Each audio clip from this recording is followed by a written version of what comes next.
पिछले महीने हमारे public पॉपॉइज chicken fast food restaurant में एक बहुत ही भयानक घटना घटी थी। ये एक दिन के लिए नेशनल न्यूज़, एक हफ्ते के लिए स्टेट न्यूज़ और एक महीने के लिए पब्लिक न्यूज़ पर हाईलाइट हो रही थी। आज मैं आपको वो खौफनाक घटना बताने जा रही हूँ और ये स्टोरी उन सभी लोगों के लिए है जो फास्ट फूड रेस्टोरेंट में काम करते हैं और खुद को ऐसी ही सिचुएशन में डाल सकते हैं। इस दुखद घटना का शिकार 25 साल का लड़का लुकस बना था, जो कि मेरा पड़ोसी था। वो हमारे पब्लिक पॉपॉइज फास्ट फूड रेस्टोरेंट में पार्ट टाइम जॉब करता था और वो एक कॉलेज स्टूडेंट था और अपने फैमिली की खुद की ग्रोसरी की शॉप में अपने पेरेंट्स की हेल्प भी करता था। वो काफी हंसमुख लड़का था।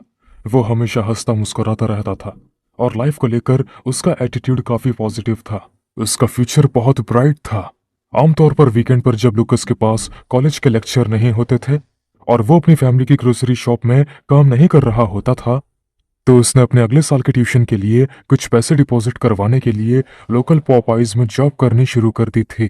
हालांकि उसके पेरेंट्स उसको सपोर्ट करने को तैयार थे, लेकिन वो खुद ऐसा करना चाहता था और हम सभी को उस पर बहुत गर्व था। ज्यादातर रात लुकस पॉपाइज में देर तक काम करता था और यहाँ तक कि अपने कुछ कोवर्कर्स के लिए भी कवर करता था। उसकी माँ सिंडी काफी बार उसे जल्दी घर आने के लिए कहती थी, लेकिन लुकस एक नेक दिल इंसान था और वो हमेशा हर जरूरतमंद की हेल्प करने में यकीन करता था। अब जब मैं पीछे मुड़कर देखती हूँ तो मुझे समझ आता है कि कभी कभी उसके फ्रेंड्स और कोवर्कर्स लुकस की अच्छाई का फायदा भी उठाते थे।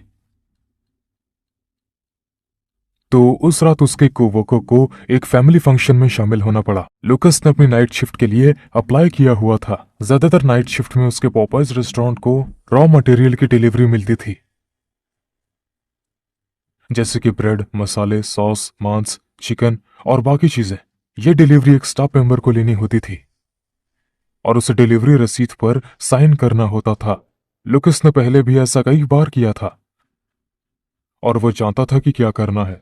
उस रात दुर्भाग्य से डिलीवरी करने वाले लोगों के पास कम एम्प्लॉयज थे, इसलिए लुकस ने उन्हें कच्चे फूड के सभी बॉक्स को ले जाने में हेल्प करने के लिए कहा। वो सारे बॉक्स वहां अंदर लेकर जाने थे। लुकस 4 डिलीवरी करने वाले लोग 20 बॉक्स के साथ अंदर गया। जब डिलीवरी खत्म हो गई तब तक वो बहुत थक चुका था। आधी रात के बाद लगभग आधा घंटा हो चुका था और अब रेस्टोरेंट ऑफिशियली बंद कर दिया गया था। वो डिलीवरी रिसीव करने और फिर रेस्टोरेंट को बंद करने के लिए जिम्मेदार आखिरी एम्प्लॉय था। जैसे ही वो जाने वाला था, उसे एहसास हुआ कि फ्रीजर में रखे फूड को मास्टर फ्रीजर में नहीं रखा गया था, बल्कि इसे किचन में ही छोड़ दिया गया था। अगर वो खुद जाकर फूड फ्रीजर में नहीं रखता तो शायद सुबह तक सारा फूड खराब हो जाता और उन्हें काफी नुकसान उठाना पड़ता। आमतौर पर यह काम कम से कम 2 लोगों का काम होता था, लेकिन लुकस के पास उसकी हेल्प करने वाला कोई भी नहीं था, इसलिए उसने ये काम खुद ही पूरा करने का फैसला किया। मास्टर फ्रीजर कोई अलग से फ्रीजर नहीं था, बल्कि एक बड़ा कमरा था जिसे फ्रीजर में बदल दिया गया था ताकि रेस्टोरेंट बाद में यूज किए जाने वाले मांस, चिकन और सब्जियों को स्टॉक कर सके। इस कमरे में एक एयर टाइट दरवाजा था जो 10 मिनट तक बंद रहने के बाद अपने आप बंद हो जाता था और उसे खोलने का एक ही रास्ता था, जो कि बाहर से था। जब भी कोई एम्प्लॉय मास्टर फ्रीजर में होता था तो वो स्टाफ के कम से कम 2 लोगों को यह बताना कंफर्म करता था कि अगर कोई गलती से उसमें बंद हो जाए तो वे वहां दरवाजा खोलने के लिए आ जाएं। लेकिन उस रात लुकस के पास उसकी मदद करने वाला कोई नहीं था, इसलिए उसने मास्टर फ्रीजर के दरवाजे के सामने एक प्लास्टिक की कुर्सी लगाई और हर बॉक्स को फ्रीजर में लाना शुरू कर दिया।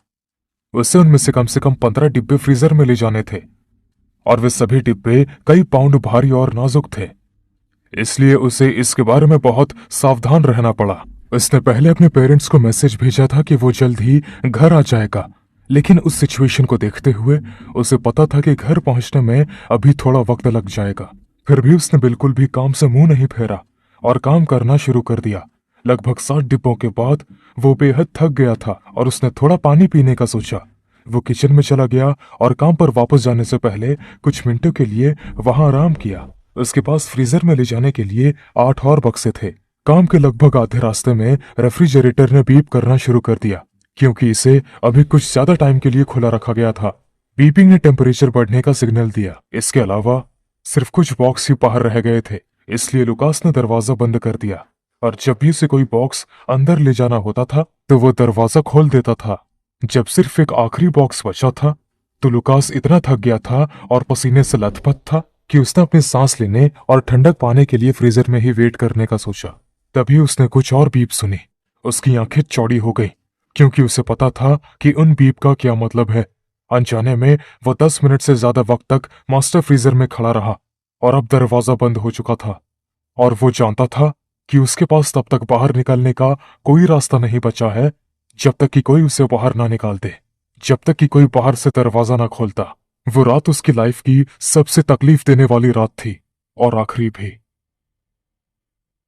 किसी को पता नहीं चला कि लुकास के साथ उसके आखिरी कुछ घंटों में क्या हुआ था, लेकिन जब अगले दिन मास्टर फ्रीजर खोला गया तो वो वहीं जमकर मर चुका था। पैरामेडिक्स और पुलिस ने कहा कि वहां कम टेम्परेचर होने के कारण उसकी मौत हो गई थी। उसने मास्टर फ्रीजर से बाहर निकलने की पूरी कोशिश की, लेकिन उसका फोन टेबल पर रह गया था, इसलिए उसके पास किसी से कांटेक्ट करने का कोई रास्ता नहीं था।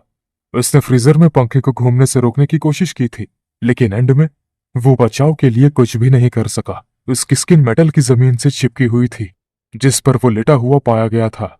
उसका खून जम गया था और उसका हार्ट भी रुक गया था। उसके पेरेंट्स ने पॉपाइज चिकन रेस्टोरेंट के खिलाफ केस दायर किया है और वे अभी भी अपने बच्चे को जस्टिस दिलाने के लिए कोर्ट में लड़ रहे हैं। लेकिन दुनिया की कोई भी चीज उनके बेटे को वापस नहीं ला सकती। कभी कभी बहुत अच्छा होना भी बहुत उल्टा पड़ सकता है, इसलिए हमारे लिए ना कहना सीखना बहुत जरूरी है।